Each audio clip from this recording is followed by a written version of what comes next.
Isang mapagpalang araw po sa lahat. Andito lang po tayo at mag-aaral ng kanyang mga salita. Ang ating pong tema ay ano nga ba ang dalawang elemento na meron ang tao? Ayan, alamin po natin. Ang dalawang elemento na meron po ang tao ay ang temporal at ang eternal. Ang temporal po ay ang itong lupang katawan natin, itong laman at buto. At ang eternal naman po ay ang hininga ng buhay na galing sa Diyos or espiritu ng buhay. Ayan, basahin po natin ang aklat ng Genesis chapter 2 verse 7. Sabi po dito, nilikha ng Panginoong Diyos ang tao mula sa lupa. Hiningahan niya sa ilong ang tao ng hiningang nagbibigay buhay. Kaya ang tao ay naging buhay na nilalang. Ayan, yung pong ating buhay ay galing sa Kanya. Yung hiram na buhay natin galing sa Kanya.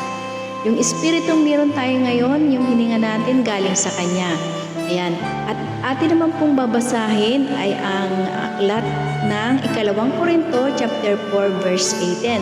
Sabi po dito, kaya hindi namin pinapahalagahan ang mga bagay na nakikita sa mundong ito, kundi ang mga bagay na hindi nakikita, sapagkat ang mga bagay na nakikita ay panandalian lamang, pero ang mga bagay na hindi nakikita ay walang hanggan. Ayan, lagi po nating isaisip na ang mga bagay na ating nakikita o panglupa, ito po ay may hangganan at katapusan. At minsan po, mas malaki pa yung pagpapahalaga natin sa mga bagay na ating nakikita. Katulad ng sobra-sobrang paghahangad ng salapi, sobra-sobrang pagpapahalaga sa mga bagay na kalayawan, ito po ay hindi kalugod-lugod sa ating Panginoon. Ang mas mahalaga po ay ang buhay na meron tayo ngayon, na yung ugnayan natin sa Kanya ay hindi nawawala.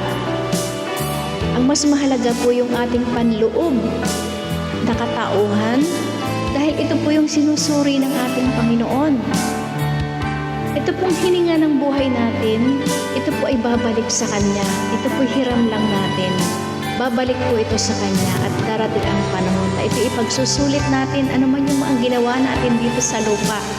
Kaya mas mahalaga po yung buhay na meron tayo ngayon, na bigyan natin ng panahon ang pang-espiritual na gawain.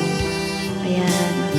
Hiram sa Diyos ang aking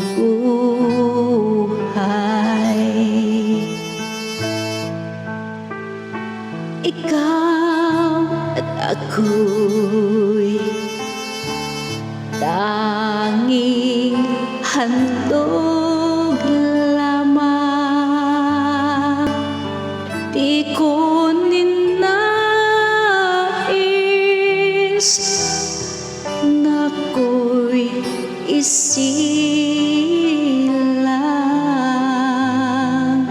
ngunit salamat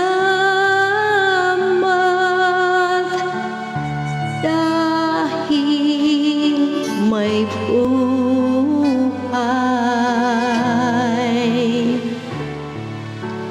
Ligaya ko na ako'y isilang,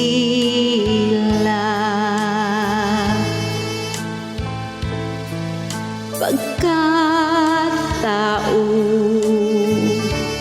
ay mayroong dangal. Sinong may pag-ibig, sinong nagmamahal, kundi ang taong Diyos ang pinagmulan. Kung di ako umibig, kung di kumayang halaga, ang buhay kong handog, ang buhay kong hiram sa Diyos. Kung di ako nagmamahal, sino ako? Ayan, thank you so much. God bless to all of you. Maraming salamat.